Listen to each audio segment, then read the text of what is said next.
We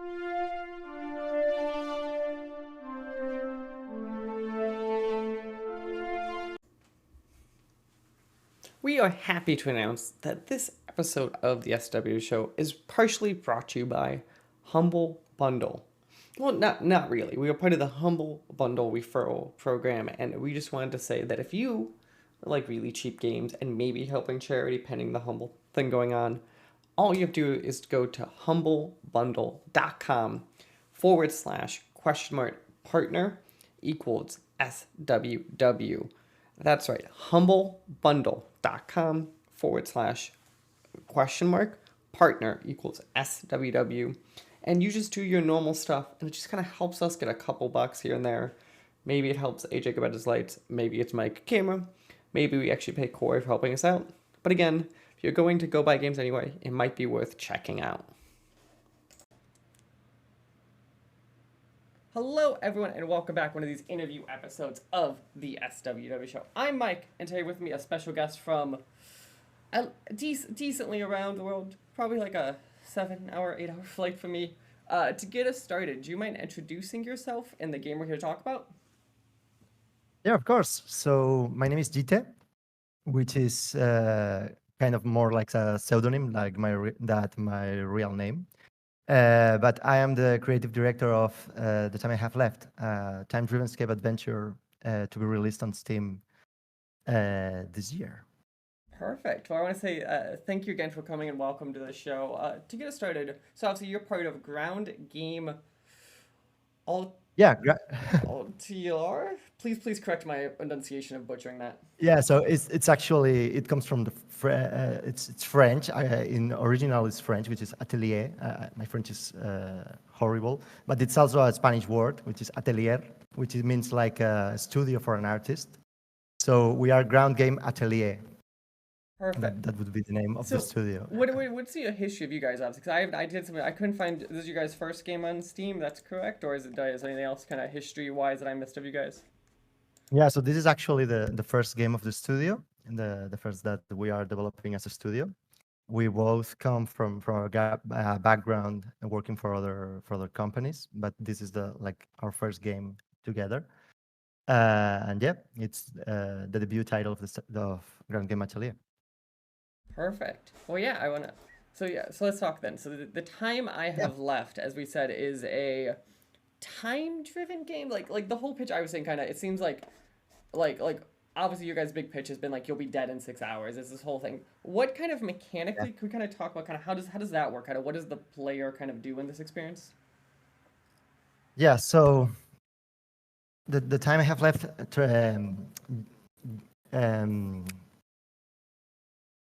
It's a game that features a main character, Aline, a protagonist, which is a woman that only has 6 hours left to live.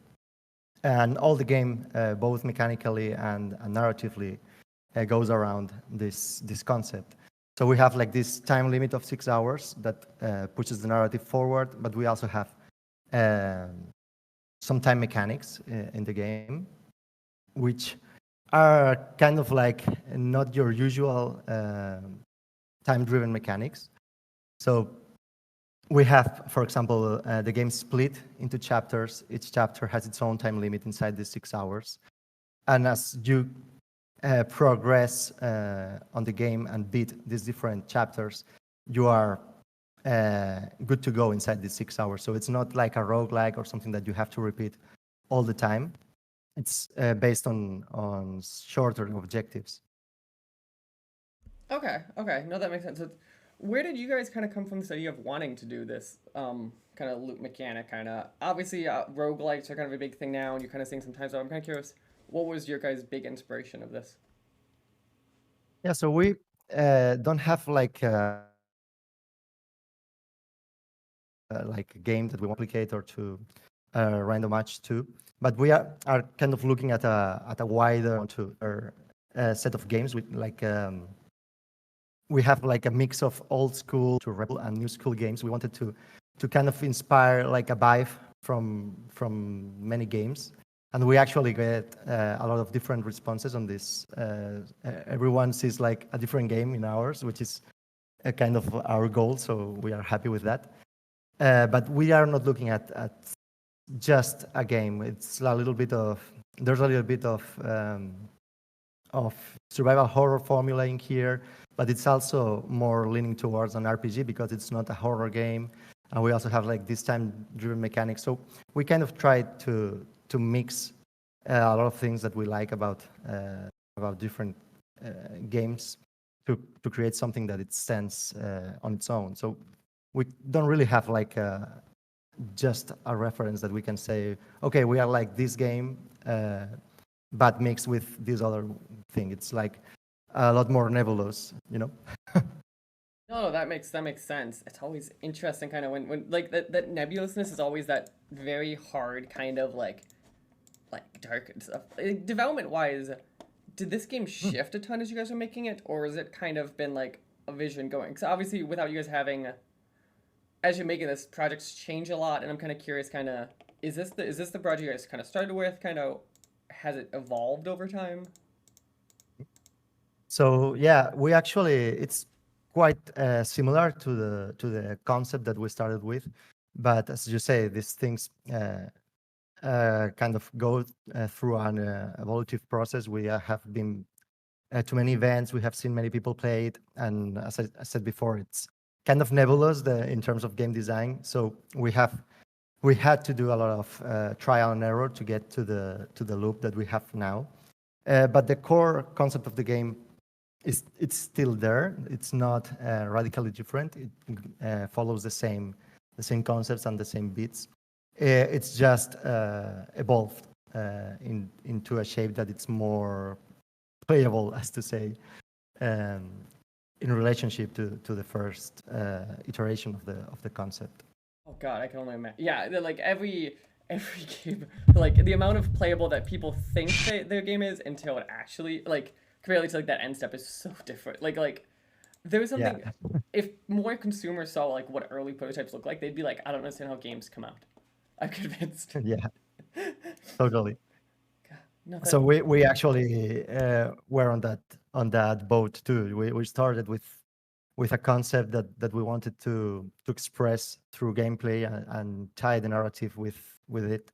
But we kind of um, sinned being too obtuse on certain things. So we kind of have been keeping polishing this for a lot of time, trying to get the right balance of things, the right amount of obtuseness, but also being engaging. And we have been refining all this formula all this time. But we are now pretty comfortable with the shape the game has now. So we hope people will like it. We got kind of like a very positive response on certain events. So now we are more confident in our design than ever. no, that sounds great. I actually want to dig into design a bit. One of the things I want to focus on is Yeah. combat, because I've been kind of watching kind of some of the videos, kind of looking at it. Do you mind kind of walking through a bit, kind of how this system works a bit more? Because obviously I'm seeing the big one I'm looking at is like on your website. Obviously, there's that big one where you're kind of showing that screen which shows combat. How does Mhm. like that work conceptually from the player? Obviously, I'm seeing there's like skills, there's focus, there's one of the options was like her breathing. Like how does that kind of function?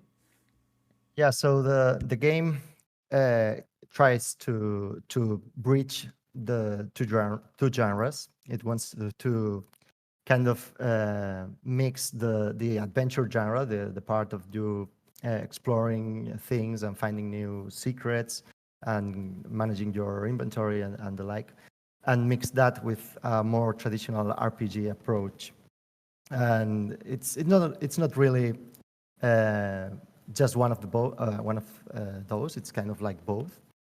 And we wanted to have this combat system that it's kind of like reminiscent of old school RPGs because it's instanced in a different space. It's not real time during the exploration.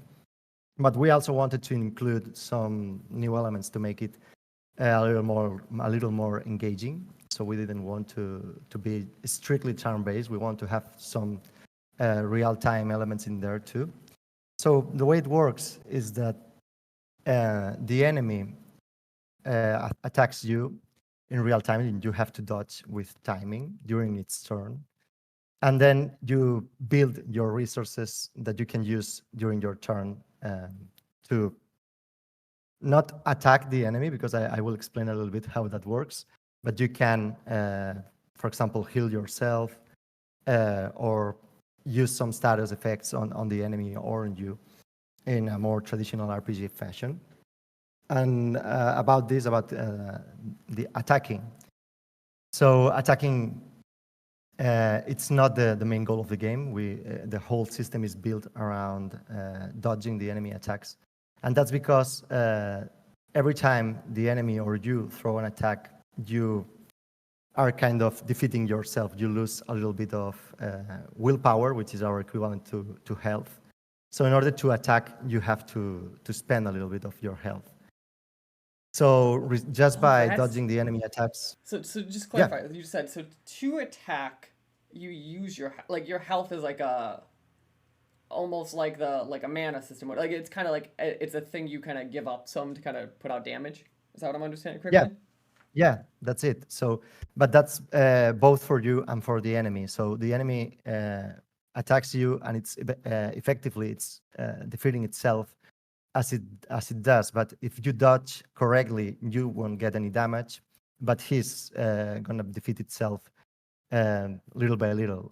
So then you can use your own health consciously, and you can also attack the enemy in exchange for your health. But here comes the strategic approach, where you have to decide where you are using your resources, if you are going to heal yourself or you are going to boost your stats to be able to take some hits when the enemy attacks you.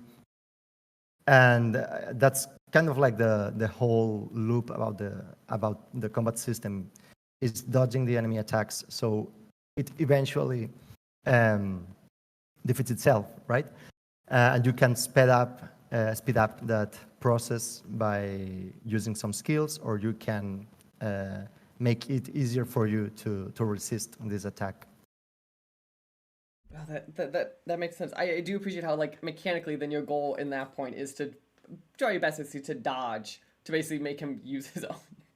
That's such a good. Yeah. That's the main concept. It's about you are able to win the combat without actively attacking. You can do so if you want. You have to exchange a little bit of your own health to do so.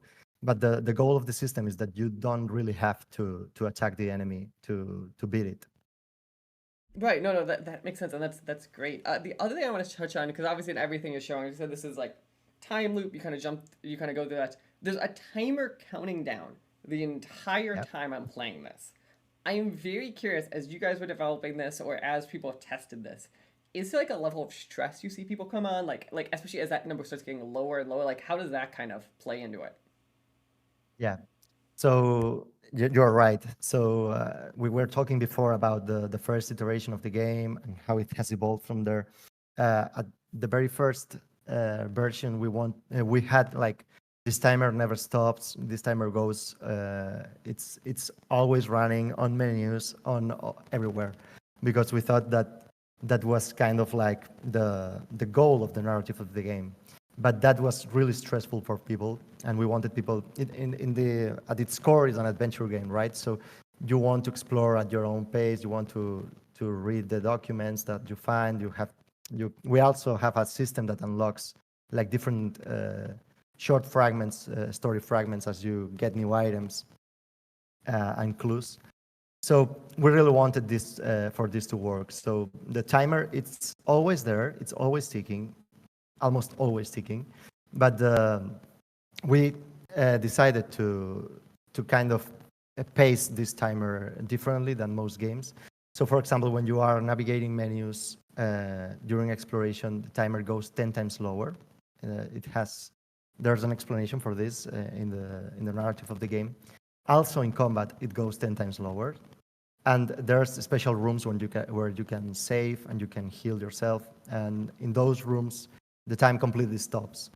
So we kind of wanted to pace the experience by having this component of stress, a little bit of stress when you are exploring, because the timer is ticking. but then you can kind of take your time to go through the menus. In combat, you can strategize without too much pressure. And you have these rooms where you can completely check everything you have and plan your next step without having the timer pressuring you. That's So a this is something that, that's yeah, a very interesting idea. I find it interesting how, and I'm curious kind of if you guys had some thoughts on this one. So combat's the one that I think is very interesting to me. Of you guys obviously made the active decision to slow down the time during combat. Was there any discussions about like removing it entirely during combat, or is it still like you want at least some level of that stress, and the player can kind of be like, oh no, I still have to at least watch what I'm doing? yeah. So the core narrative and concept of the game goes around this timer, around these 60 last hours of our protagonist. So we really wanted for this to be always there, reminding you that the time is still going. And also there's a narrative reason for this about how this works in these two worlds that we have. I can't talk a lot about this, but there's a reason everything goes the way it goes. And we wanted the timer to be there all the time, reminding you the time you have left. And that's something that hasn't changed from the beginning. But we really wanted the people to kind of experience all the different parts of the game in a more relaxed way, not always in tension, but with a little bit of it. And actually, it's not that. So the time going 10 times slower, it's kind of like non-consequential in combat because you have you only lose like 1 minute when you spend a lot of time, like 10 minutes in a combat. So it rarely affects the overall timer in a substantial way. No, no, that it totally makes sense. But yeah, I could totally see how. Yeah, it's one of those. I'm always torn because I always think of like there's some games I grew up with kind of with timers and like it's something you guys really thought about because there are other games where I feel like the timer is just too fast and it's so fast. It's like always that like balancing act too of like kind of keeping an eye on this resource that you can't kind of control. Is there? So as you said, the game is the time I have left. As of now, you guys are currently available for wishlisting on Steam, so everyone should go check out and wishlist this game. I'm kind of curious. Thank you. Obviously, talk about however you're willing to talk about, as vague as you're willing to talk about or not. There, kind of, what is the launch plans for the game, kind of, and roughly what content size can people kind of expect out of this kind of game? Okay, so I can't really talk much about the scope of the whole game, but we have many levels. The game is split into levels, and each level has its own like white space that you can explore, and you can find things in there in inside the timer. Each level has its own time limit, so you have to explore within those constraints. But as this, I say this a lot, but the game is called "The Time I Have Left," and not "I Don't Have Time." So you, we really want people to spend all the time they can on levels, and we have like a system that kind of compensates in between levels the timer in between levels. So you are not. That all the time that you don't use in a level kind of disappears. So it's useless, so to say. So we are kind of we want you to spend the most of it on each level. So we have like different mechanisms for this that I can go a little bit in detail, but I think it's better if you find once you play the game. But yeah, the core of the game is that. And we have like this big narrative split into chapters. I said that already. But I can't really tell you how long it would be. You can expect it to be a little bit longer than your than the premise of the 6 hours. So as I said, the timer flows differently Right. So it's in 6 different. hours in context. It's 6 hours out of context, but practically because they're in combat, they're doing other stuff. It's probably more like a Yeah, 8 9 hour experience, so 10 some level of like that, depending the yeah, level of how long you take on stuff. That makes sense. yeah. No, that sounds So great. the, yeah, yeah, I just it's so interesting to me how like that is your guys' pitch of like here is this timer, you go explore, go do the stuff, but like the game is over at this time.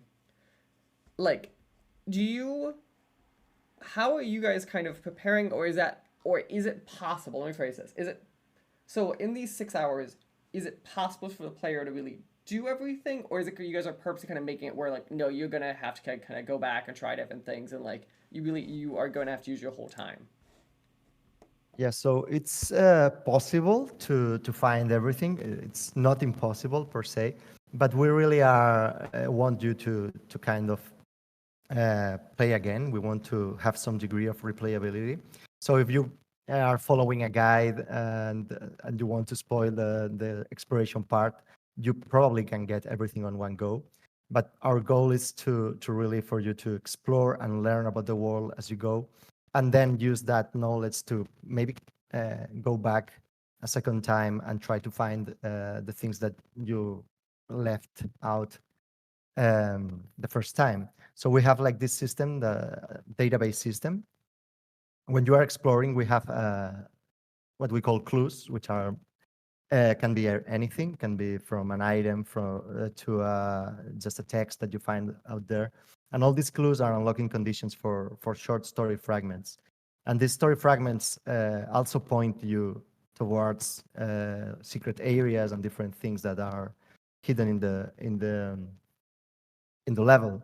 But sometimes you will get this information later. So once you get the game, once you finish the game once, maybe you have more information to localize, to find things that you left out the first time. But of course, if you already know where these things are, it can be done in one go.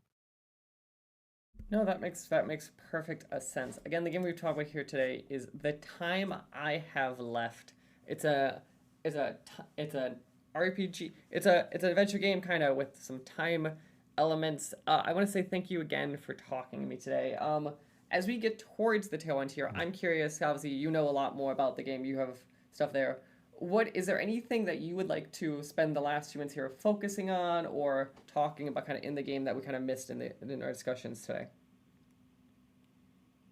Yeah, so I think I have talked about a little bit about everything, right? About the loop of exploration with these of the clues and the narrative aspect. We have talked about a little bit about turn-based combat system with active elements. We have also talked a little bit about the narrative, right? So the narrative, Mm-hmm. uh, I didn't get into too much detail, but you can expect like to follow the adventure of this woman that only has 6 hours of life remaining um, over the course of the game, and there will be some twists and turns on the way. And that it's obviously because the game is mostly a narrative adventure. We've talked about the timer, so I think I'm not leaving anything important out Perfect. of So then the. I will have you kind of close us with this perfect thing of if people wanted to go wish list or wanted to go find out more about you guys, where should we be sending them? Yeah, so we are Ground Game Atelier. We are a studio from Barcelona, Spain. You can check out our website, which is groundga.com, all together. Also, you can check our Steam page, The Time I Have Left. You can find all the information about the game there. You can see our two trailers. And also, we are very active on Steam. We have like a development blog. You can check out some stuff that we have discussed there. We all are always trying to get feedback and opinions on people there. So feel free to join us and share with us your opinions on how the game looks and plays. Yeah, that's mostly it. Perfect. Well, I want to say thank you again for taking time out of what is now your evening or late afternoon to talk to me. And kind of best of luck as you guys are kind of heading towards that finish line. I know it's kind of always hard in the moment, but like best of luck. And I always like tell developers, especially get towards the tail end, try to make sure you get some sleep in this too, because I know, especially as you get really focused in your work, we always forget about that stuff. Yeah, thank you. And thank you for inviting us to be here today. The SWW show and all of its affiliate podcasts are podcast by me, Mike Maroney, and AJ Losi, sometimes by our contributors, including Corey King. You can follow the SWW show on social media at the SWW show, or sooner or later you go to patreon.com/SWW to help us out. Thank you. We hope you enjoy the rest of your day.